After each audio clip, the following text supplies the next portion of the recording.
Hi, my name is Akiko and my floral design studio is called Floraison.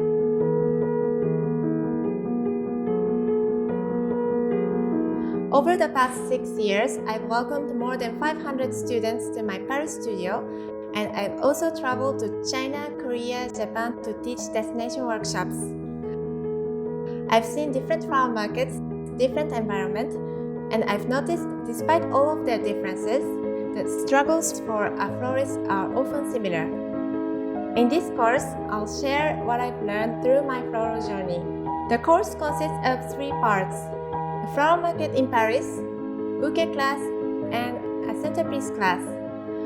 The first part is the flower market.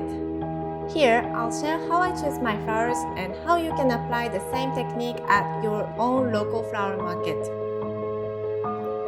The second part is a bouquet demonstration. I'll share how I create a loose garden-style bouquet and how to showcase it through photography. The last part is a centerpiece. I'll demonstrate how to create a centerpiece without floral foam and how to create a refined, airy look.